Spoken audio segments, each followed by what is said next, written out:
મહેસાણા મહાનગરપાલિકાના શહેરના વિકાસના નામે ચાલતી કામગીરી પર સવાલ પૂછવાનું શરૂ થયું છે। આપણે કહી દઈએ કે સામાન્ય રીતે લોકો રસ્તા પરના ખાડાઓથી પરેશાન હોય છે, પરંતુ મહેસાણા શહેરમાં અવળી ગંગા વહેતી હોય તેવી સ્થિતિ છે। સાજા સમા રસ્તાને ખોદીને તેના પર જેસીબી ફેરવી નાખવાનો આરોપ છે।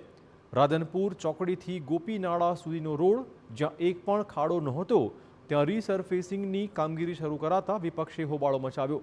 શહેરના આંતરિક રસ્તા ખરાબ હાલતમાં હોવા છતાં સારા રોડ પર ડામર પથરાનો આરોપ છે। વિપક્ષે આ નિર્ણયને અણઘડ વહીવટ ગણાવ્યો છે।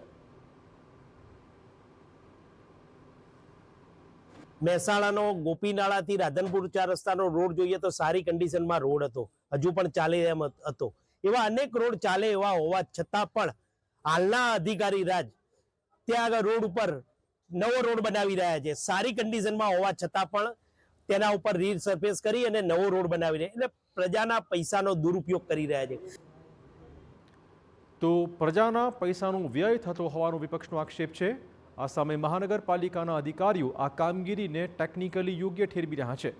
તેમનો દાવો છે કે ચોમાસામાં વરસાદના કારણે રસ્તાને નુકસાન થતું હોવાથી રસ્તાનું રીસર્ફેસિંગ કામ થતું હોય છે। મહેસાણા કોર્પોરેશન બન્યા બાદ તેમાં સમાવિષ્ટ થયેલા ગામના આંતરિક રસ્તાઓનું પણ સમારકામ થઈ રહ્યું છે। કોર્પોરેશન દ્વારા શહેરમાં 24 કરોડના ખર્ચે 32 રસ્તાઓને રીસર્ફેસ કરવાનો ફેંસલો લેવાયો છે।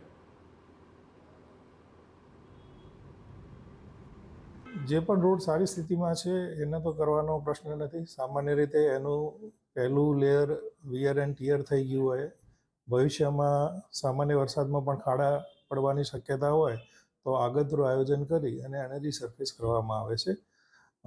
અને તમામ વિસ્તારોનો સર્વે કરી અને નાના પેચીસ જે થયેલા હોય, કે રોડ ભલે એક સારો હોય પણ એમાં નાનો પેચીસ ખરાબ હોય તો પેચવર્કની કામગીરી દ્વારા પણ રીસર્ફેસિંગની કામગીરી થઈ રહી છે।